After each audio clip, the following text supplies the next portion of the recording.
So we're basically at what you would consider a spiritual high. There's a few things to understand about spiritual highs, and I want to just remind you so that we don't have what can happen, which is like a spiritual crash after the spiritual high. First and foremost, by its very nature, a spiritual high is temporary.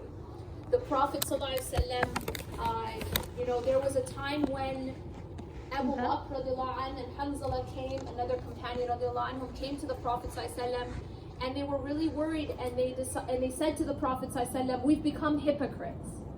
And so when the Prophet ﷺ asked them why, their reason was that when we are with you, Ya Rasulullah, our iman is so high, it's so strong, it's as if we see Jannah and Jahannam with our eyes. It's as if we see, heaven and hell with our eyes. But then when we go back to our families, it's not that same state, right? So his response, pay attention to his response, very important. He said, if you were always in the same state as you are when you're with me, then the angels would shake hands with you in the streets. So the lesson that he's sending to us is that Iman will rise and fall. And he followed up and said, Iman rises and falls. But now the question is this.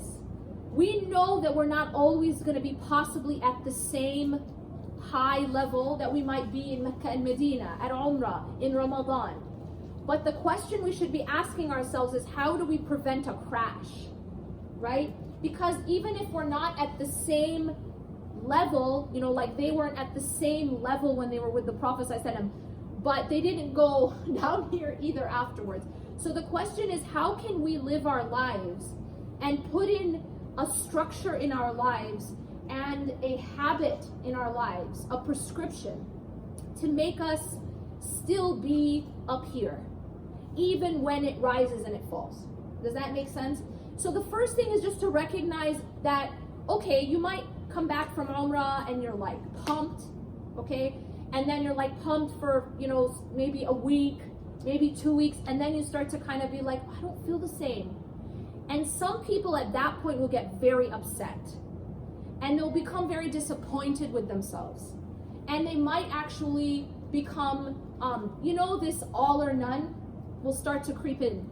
And I'm warning you of this because I don't want shaitan to be able to use that against you.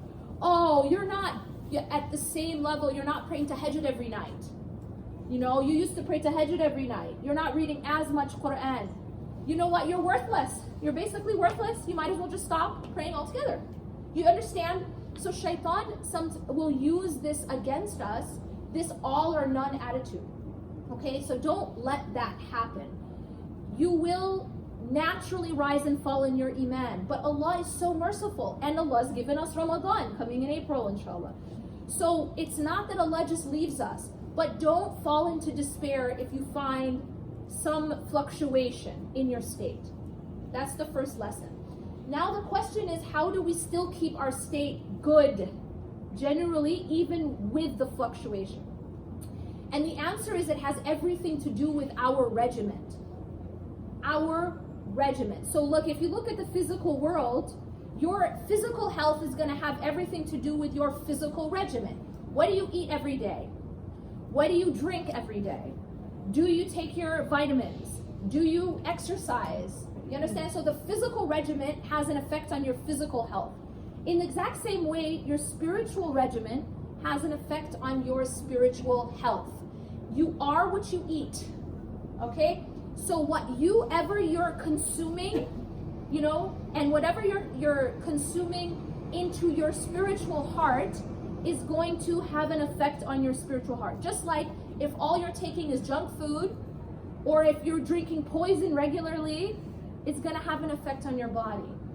Now, what are some of the things that we do that can have an effect on our spiritual health? One of them has to do with what we're looking at every day. What we're watching, what we're listening to, what we're talking about. All of these things imprint on the heart. Okay? Think of it as food. Think of it as what you're putting in your mouth. Okay? Except this is going through the eyes and straight to the heart. or it goes through the ears straight to the heart, or it goes from the tongue straight to the heart. All of that is input that goes to the heart. Now, we live in a social media world, we live in a world of screens. Now, the vast majority of what we see on our screens isn't good for the heart, just generally. So you have to be careful of that.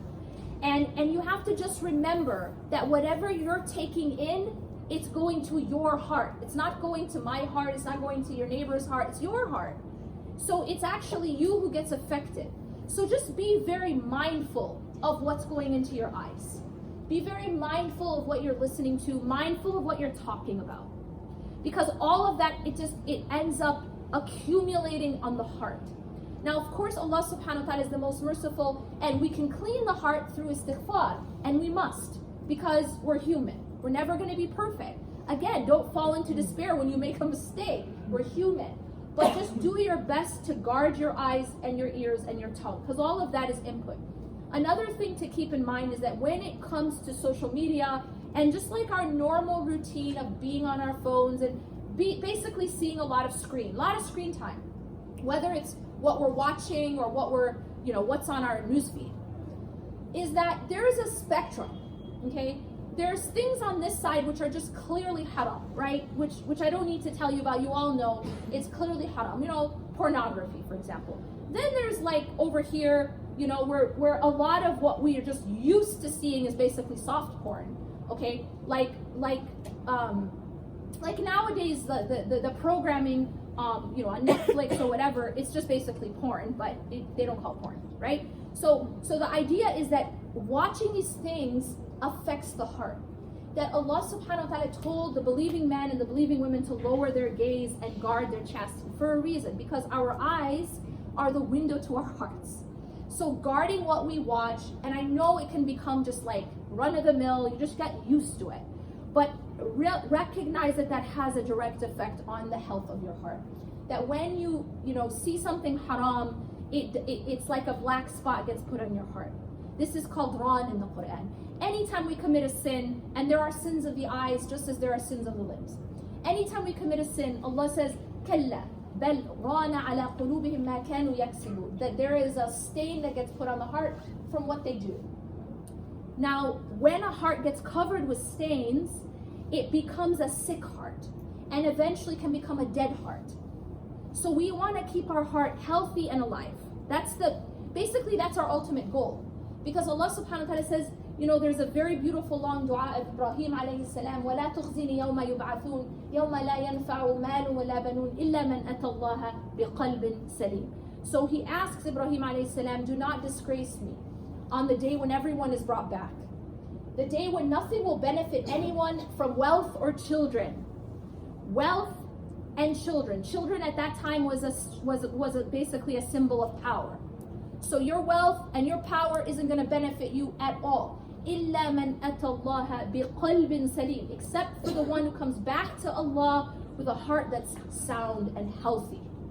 A heart that is healthy. So our greatest objective, our greatest mission in this life is to go back to Allah with a healthy heart. Is to use this time on this earth to build a healthy heart. Qalbun salim. Okay, that's our goal. And so doing that, this is how we have to do it. Number one, again, recognizing that what we take in affects the condition of our heart. Now, I talked about sort of the obvious stuff over here that's like just blatant haram. But there's another sort of part of that spectrum where it's just useless stuff. And the reason I'm saying that is because there's two issues about useless stuff, right? And I mean, there's TikTok, right? I mean, look, I don't even need to say more. But like, there's two issues. There's two issues with this. One is the amount of time that we devote to it, because we'll be asked about our time. That's one issue. But there's a second issue which is psychological and spiritual. And that is whatever you focus on grows, and whatever you focus on becomes more and more important to you. So what does that actually mean? I'll give you an example. If the thing that you focus on most all day, so like every time you check your phone, every time you're on your Snapchat, or every time you're on your newsfeed, or every time you're on TikTok, it's all just dunya. It's all just materialism. It's all just fashion. It's all just superficial. Do you understand what I'm saying? Now, even though I'm not up here as a faqihah saying this is haram to watch, makeup tutorials all day, or, hijab tutorials, or somebody dancing to a song. That's not what I'm talking about. I'm talking about what matters most to you. And the problem is, like, when you're always focused on something, its importance grows in your heart. This is a deep concept. So for example, a person who their entire life is about fashion, meaning maybe they're in the fashion industry and then that's all they talk about and that's all they, think about and that's all they focused on, like fashion. Fashion becomes the most important thing to that person. Because it's just the way the heart works. That the thing you focus on becomes more and more important in your heart. It's like it grows in your heart. So the danger is that when everything that you're focusing on all day is dunya, materialistic, superficial, just basically senseless. I mean, it's just basically dunya ridiculousness, or it's fashion, or it's whatever you want to put in the category of superficial and materialistic. Then what happens is it starts to become more important to you, and it takes up more space in your heart. Like, I'll put it this way: when someone spends more time focusing on what everyone else is wearing, all the maybe just fashion and all that, what's going to happen is that person might become more and more, for example, more and more self-conscious about how they look. They become more insecure. Maybe they have more body issues, and the reason for that is because it's like your consciousness is shaped by what you're being exposed to. That's why they see the danger of having models be very malnourished, very, very skinny. What that does is it increases eating disorders in young girls, especially teenage girls. Why? Because what they're looking at, it's affecting what they consider important and what they consider to be the standard. So this is all affecting us.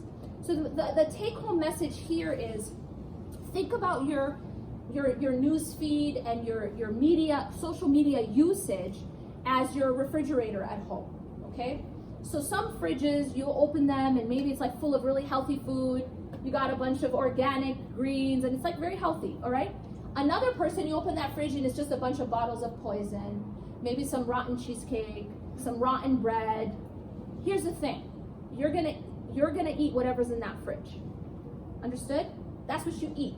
So what I try to tell people is take a look at your news feed. Take a look at what you look at every day, because sometimes it's just unconscious. Oh, that has an effect. The swiping, that stuff, all of it, every day. That's going in. It's being ingested. So it's like food. So you have to just look at the quality.